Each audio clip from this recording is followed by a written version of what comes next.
اسلام آباد میں food authority کی کارروائی، گدھے کا 25 من گوشت برآمد۔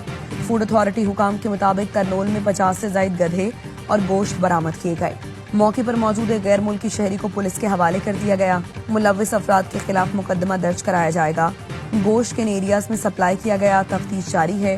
گوشت کو غیر ملکی شہریوں کے کھانے کے لیے استعمال کرنے کی تحقیقات جاری ہیں۔ راولپنڈی میں جرگے کے حکم پر نوبہاتا لڑکی کا قتل، جرگے کے سربراہ عصمت اللہ گرفتار۔ سی پی او راولپنڈی نے تحقیقات کے لیے 10 رکنی کمیٹی تشکیل دے دی۔ سہولت کاری کے الزام میں گرفتار گورکن اور قبرستان کمیٹی کے چیئرمین کے جسمانی ریمانڈ میں 3 دن کی توسیع۔ مقتولہ کی قبر کشائی 2 دن بعد کی جائے گی۔ سدرا شوہر سے ناراض ہو کر گھر سے چلی گئی تھی۔ جرگے کے فیصلے کے بعد شوہر نے قتل کر کے خاموشی سے تدفین کر دی تھی۔ ملزم نے بیوی کے جانے پر گھر سے بھاگنے اور زیور لے جانے کا الزام لگا کر مقدمہ درج کرایا تھا۔ بلوچستان میں خاتون اور مرد کے قتل کا کیس، کوئٹہ کی انسداد دہشت گردی عدالت نے مقتولہ کی والدہ کو جوڈیشل ریمانڈ پر جیل بھیج دیا۔ ماں نے بیٹی کے قتل کو جائز اور سردار کو بے قصور قرار دیا تھا۔ سیریس کرائم انویسٹیگیشن ونگ کی استدعا پر مقتولہ بانو کی والدہ کے DNA نمونے لے لیے گئے، جو پنجاب فورینزک سائنس ایجنسی بھجوائے جائیں گے۔ کراچی میں 50 تولہ سونا اور 1.5 لاکھ روپے کی چوری، گھر کی نوکرانی ملوث نکلی۔ پولیس حکام نے بتایا کراچی شہید ملت روڈ پر اپارٹمنٹ میں گھریلو ملازمہ نے چوری کی۔ خاتون کو 15 دن پہلے ملازمہ رکھا گیا تھا۔ ملازمہ آج دوسری خاتون کو ساتھ لائی تھی۔ گھر والے لنچ کے لیے باہر گئے تھے۔ ملازمہ نے ساتھی خاتون کے ہمراہ واردات کی۔ CCTV کی مدد سے خواتین کی تلاش جاری۔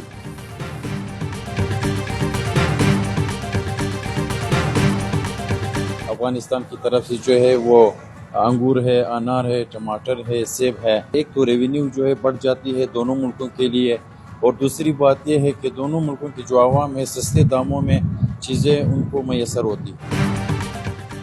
پاکستان میں اب افغان انگور، انار، سیب اور ٹماٹر سستے ملیں گے۔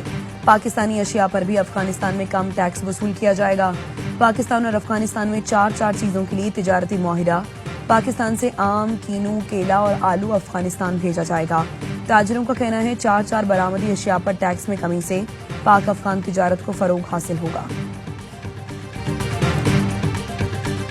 پاکستان میں ارطغرل کی مقبولیت نے مجھے عالمی شہرت دی۔ پاکستان نے میری اداکاری کو نئی پہچان دی۔ شاہ رخ خان سے زیادہ محبت ملی۔ ترکی کے ڈرامے ارطغرل سے شہرت پانے والے ترک اداکار اینگن التان کا انٹرویو، بتایا پاکستانیوں کی محبت نے حیران کر دیا، ایسا پیار کبھی کہیں نہیں ملا۔ ارطغرل ڈرامے نے نوجوانوں کو اسلامی تاریخ سے جوڑنے کا کام کیا۔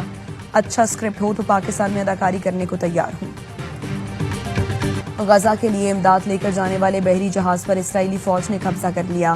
اسرائیلی فوجیوں نے امدادی جہاز پر موجود افراد کو گرفتار کر لیا۔ ہنڈالا نامی امدادی جہاز اٹلی سے بچوں کے لیے خوراک، ادویات لے کر روانہ ہوا تھا۔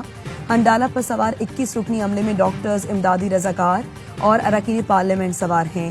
فریڈم فلوٹیلا کولیشن کا کہنا ہے غزہ میں فاقہ کشی پر مجبور فلسطینیوں تک امداد پہنچا کر رہیں گے۔ فرانس سے منتخب یورپین پارلیمنٹ کے رکن بھی امدادی جہاز پر سوار ہیں۔ آخری پیغام میں لکھا ہے اسرائیلی فوج آ گئی ہے، ہم فون سمندر میں پھینک رہے ہیں، جلد ملاقات ہوگی۔ غزہ میں امداد کے منتظر بچے دم توڑنے لگے۔ اسرائیل کے پیدا کردہ قحط نے مزید 5 بچے نگل لیے۔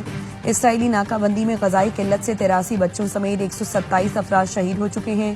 آج صبح سے غزہ پر اسرائیلی حملوں میں 51 فلسطینی شہید، امداد کے متلاشی 23 افراد بھی شامل۔ غزہ میں نوزائیدہ بچوں کو خوراک سے محروم کرنے کے ہولناک انکشافات۔ برطانوی سرجن نے بتایا النصر اسپتال میں بچوں کو بھوک سے مرتے دیکھا۔ اسرائیلی حکام نے بچوں کا فارمولا دودھ داخل نہ ہونے دیا۔ کئی ماہ سے فارمولا دودھ کی فراہمی نہیں ہوئی۔ بچوں کو بھوکا مارنے والوں، رات کو سوتے کیسے ہو؟ لندن میں 10 ڈاؤننگ اسٹریٹ کے باہر ہزاروں افراد کا فلسطینیوں کے حق میں مظاہرہ۔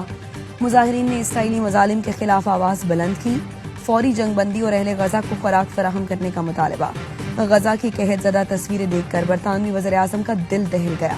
کہا غزہ میں انسانی تباہی اب ختم ہونی چاہیے۔ فلسطینی بچوں کو امداد سے محروم کرنے کا کوئی جواز نہیں۔ برطانوی حکام اردن کے ساتھ امداد پہنچانے کے لیے رابطے میں ہیں۔ غزہ کے بیمار بچوں کو برطانیہ لا کر علاج کرایا جائے گا۔ پاکستان کی میزبانی میں regional chief of defence staff conference, America, Kazakhstan, Kyrgyzstan, Tajikistan, Uzbekistan کے سینئر عسکری حکام کی شرکت۔ فیلڈ مارشل سید عاصم منیر نے کہا پاکستان پارٹنر ملکوں کے ساتھ محفوظ اور مستحکم خطے کے قیام کے لیے پرعزم ہے. پیچیدہ ہائبرڈ چیلنجز سے نمٹنے کے لیے فوجی تعاون ناگزیر. اسٹریٹجک ڈائلاگ اور باہمی اعتماد وقت کی اہم ضرورت ہے. ISPR نے بتایا کانفرنس علاقائی سیکیورٹی تعاون، فوجی ڈپلومیسی اور اسٹریٹجک ڈائلاگ کی جانب اہم قدم ہے. اعلیٰ سطح مذاکرات میں ریجنل سیکیورٹی پر سیر حاصل گفتگو، وسطی اور جنوبی ایشیا کی صورتحال پر غور ہوا. شرکاء نے پاکستان کی مہمان نوازی، سفارتکاری کو فروغ دینے کے اقدام کو سراہا.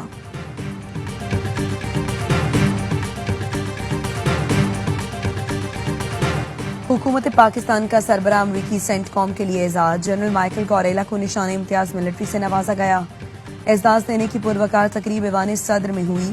صدر آصف زرداری نے پاک امریکہ فوجی تعلقات میں گراں قدر خدمات پر اعزاز سے نوازا. جنرل کوریلا کے لیے اعزاز دو طرفہ عسکری تعلقات میں مضبوطی کا مظہر ہے. جنرل کوریلا کی پاکستان کی سول اور فوجی قیادت سے ملاقاتوں میں علاقائی سیکیورٹی، فوجی رابطوں اور انسداد دہشت گردی میں تعاون پر بات چیت. امریکہ نے بھی شکریہ پاکستان کہہ دیا. امریکی محکمہ خارجہ نے اسحاق ڈار مارکو روبیو ملاقات پر اعلامیہ جاری کر دیا. کہا گیا مارکو روبیو نے ایران سے ثالثی میں پاکستان کے مثبت کردار پر اظہار تشکر کیا. خطے میں استحکام کے لیے پاکستانی کوششوں کو سراہا. ملاقات میں داعش خراسان کے خلاف تعاون بڑھانے پر غور ہوا. دہشت گردی کے خلاف امریکہ پاکستان ڈائلاگ اگلے ماہ اسلام آباد میں ہوں گے. امریکی وزیر خارجہ نے دہشت گردی کے خلاف جنگ میں پاکستان کی قربانیوں کا اعتراف کرتے ہوئے کہا عالمی اور علاقائی امن کے لیے پاکستان نے ہمیشہ مثبت کردار ادا کیا. تھائی لینڈ اور کمبوڈیا کے درمیان جھڑپوں نے مجھے پاکستان بھارت تنازع کی شدت سے یاد دلا دی جسے بالآخر کامیابی سے روک دیا گیا تھا. امریکی صدر ٹرمپ نے سوشل میڈیا پر لکھا تھائی لینڈ کے قائم مقام وزیر اعظم سے گفتگو مثبت رہی. تھائی لینڈ بھی کمبوڈیا کی طرح فوری جنگ بندی اور امن چاہتا ہے. اب میں یہ پیغام کمبوڈیا کے وزیر اعظم کو پہنچاؤں گا.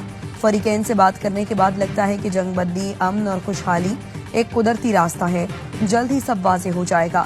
پیچیدہ صورتحال کو آسان بنانے کی کوشش کر رہا ہوں. اس جنگ میں بہت سے لوگ مارے جا رہے ہیں. Afia Siddiqui is here for decades. If your due process of law has resulted in that action, the same applies to everybody. So there's no exception.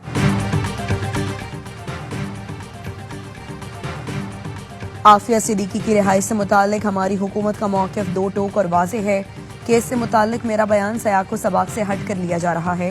نائب وزیر اعظم اسحاق ڈار کا ایکس پر پیغام لکھا نون لیگ کی حکومتوں کے ادوار میں ہمیشہ ڈاکٹر عافیہ صدیقی کی رہائی کے لیے تمام تر سفارتی اور عدالتی معاونت فراہم کرتے رہے اور کرتے رہیں گے. پاکستان ہو یا امریکہ، ہر ملک کے عدالتی طریقہ کار کا احترام کیا جانا چاہیے.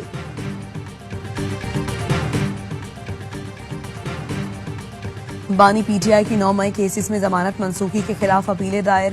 لاہور ہائی کورٹ کے فیصلے کے خلاف سپریم کورٹ میں درخواستیں دائر. بانی نے جناح ہاؤس حملہ کیس دیگر مقدمات میں ضمانتیں دائر کی. درخواستوں میں کہا گیا سیاسی انتقام کے لیے الزامات لگا کر مقدمات میں نامزد کیا گیا. 9 مئی والے دن اسلام آباد میں نیب کی تحویل میں تھا. 2 سال سے مقدمات کا سامنا کر رہا ہوں. انتقامی کارروائی کی جا رہی ہے. لاہور ATC اور ہائی کورٹ نے بانی پی ٹی آئی کی ضمانت کی 8 درخواستیں مسترد کر دی تھیں. بانی کی 4 مقدمات میں ضمانتیں منظور ہو چکی. ایشیا کپ ہوگا، بھارت بھی آئے گا، پاکستان سے کھیلے گا بھی. صدر ACC محسن نقوی نے ایشیا کپ کے شیڈول کا اعلان کر دیا. ایونٹ 9 سے 28 ستمبر تک UAE میں کھیلا جائے گا. پاک بھارت ٹاکرا 14 ستمبر کو ہوگا. 8 ٹیمیں 2 گروپ میں تقسیم. گروپ A میں پاکستان، بھارت، UAE اور عمان شامل. شری لنکا، بنگلہ دیش، افغانستان اور ہانگ کانگ گروپ B کا حصہ. محسن نقوی نے کہا ٹورنامنٹ کے شاندار انعقاد کے منتظر ہیں. بھارت کو ACC کے آگے گھٹنے ٹیکنا پڑے، اپنی ٹیم کو ایشیا کپ کی اجازت دینا پڑی. پاکستان سپورٹس بورڈ نے تمام سپورٹس فیڈریشنز کو بھارت میں ہونے والے کسی بھی ایونٹ کے لیے کمٹمنٹ سے روک دیا. پاکستان میں 44 ارب کے غیر قانونی سگریٹ بننے کا انکشاف. وزیر اعظم نے تمباکو سیکٹر میں ٹیکس چوری روکنے کے لیے اقدامات کا حکم دے دیا. شہباز شریف نے کہا غیر قانونی سگریٹ سازی کو تمباکو کی سپلائی مکمل بند کی جائے. FBR کو ہدایت کی تمباکو کے پتوں کی پروسیسنگ اور سپلائی کا مکمل ریکارڈ رکھے. FBR کی اصلاحات سے متعلق اجلاس سے خطاب میں کہا نئے نظام کی تقویت کے لیے مکمل ڈیجیٹل اور ایکو سسٹم بنایا جائے.